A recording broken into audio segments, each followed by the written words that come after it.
জাতিসংঘের ৭৯তম সাধারণ অধিবেশনের ফাঁকে মার্কিন প্রেসিডেন্ট জো বাইডেনের সঙ্গে বৈঠক করবেন অন্তর্বর্তী সরকারের প্রধান উপদেষ্টা অধ্যাপক মোহাম্মদ ইউনূস। গত ৩ দশকে বাংলাদেশের কোনো রাষ্ট্র বা সরকার প্রধানের সঙ্গে মার্কিন প্রেসিডেন্টের মধ্যে এরকম বৈঠক এটিই প্রথম। নিউ ইয়র্কের স্থানীয় সময় ২৪শে সেপ্টেম্বর দুপুরে জাতিসংঘের সদর দফতরে বাংলাদেশ ও যুক্তরাষ্ট্রের শীর্ষ নেতারা বৈঠকে বসবেন। পাকিস্তানের প্রধানমন্ত্রী শাহবাজ শরীফ সহ আরও কয়েকজন রাষ্ট্র ও সরকার প্রধানের সঙ্গে বৈঠক করবেন ডক্টর ইউনূস।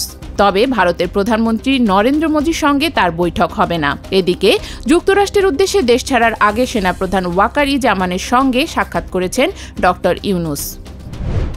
রাজধানীর অদূরে শিল্পাঞ্চল আশুলিয়ায় বিভিন্ন দাবিতে টানা ২ সপ্তাহের বেশি সময় ধরে শ্রমিক অসন্তোষ চলার পর সম্প্রতি পরিস্থিতি স্বাভাবিক হলেও আবারও রাস্তায় নেমেছেন পোশাক শ্রমিকরা।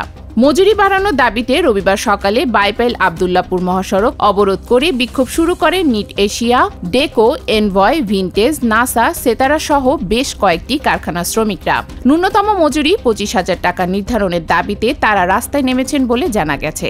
এ পরিস্থিতিতে কয়েকটি কারখানার ছুটি ঘোষণা করা হয়েছে। এদিকে হাজিরা বোনাস বাড়ানোর দাবিতে ঢাকা ময়মনসিংহ মহাসড়ক অবরোধ করে বিক্ষোভ করেছেন গাজীপুর পলমল গ্রুপের মন্ডল ইন্টিমেন্টস লিমিটেড এবং শ্রীপুরের অ্যাস্ট্রোটেক্স লিমিটেডের শ্রমিকরা। দুর্গাপূজা উপলক্ষে ভারতে ৩,০০০ টন ইলিশ পাঠানো হচ্ছে বাণিজ্য মন্ত্রণালয়ের সিদ্ধান্তে। এটি মৎস্য ও প্রাণী সম্পদ মন্ত্রণালয়ের সিদ্ধান্ত নয়, এমন মন্তব্য করে মৎস্য ও প্রাণী সম্পদ উপদেষ্টা ফরিদা আক্তার বলেছেন, ইলিশ রপ্তানি না করার বিষয়ে তিনি আগের অবস্থানেই আছেন। তিনি বলেন, রপ্তানির খবরে ইলিশের দাম আরও বাড়ানো হলে ব্যবস্থা নেওয়া হবে। উপদেষ্টা জানান, প্রজনন ও উৎপাদন বাড়ানোর জন্য আগামী ১৩ই অক্টোবর থেকে ৩রা নভেম্বর পর্যন্ত ইলিশ ধরা বন্ধ থাকবে। এদিকে ভারত ৩,০০০ টন ইলিশ রপ্তানির অনুমতির প্রতিবাদে সরকারকে লিগ্যাল নোটিশ দিয়েছেন সুপ্রিম কোর্টের একজন আইনজীবী।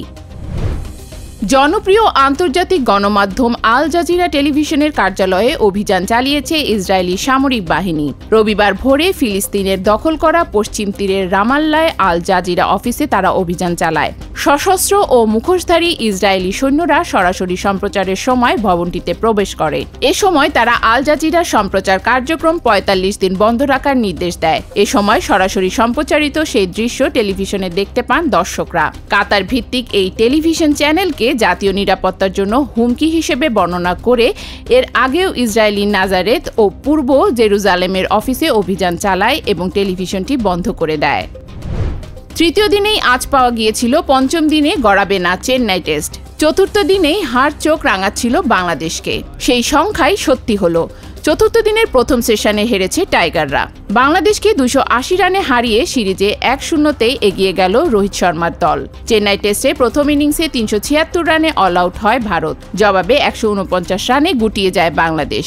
২২৭ রানের লিড নিয়ে ব্যাট করতে শিবম গিল ও ঋষভ পন্তের সেঞ্চুরিতে ৪ উইকেট হারিয়ে ২৮৭ রানে ইনিংস ঘোষণা করে ভারত। বাংলাদেশের সামনে লক্ষ্য দাঁড়ায় ৫১৫ রানের, কিন্তু নিজেদের দ্বিতীয় ইনিংসে ২৩৪ রানে অল আউট হয় বাংলাদেশ।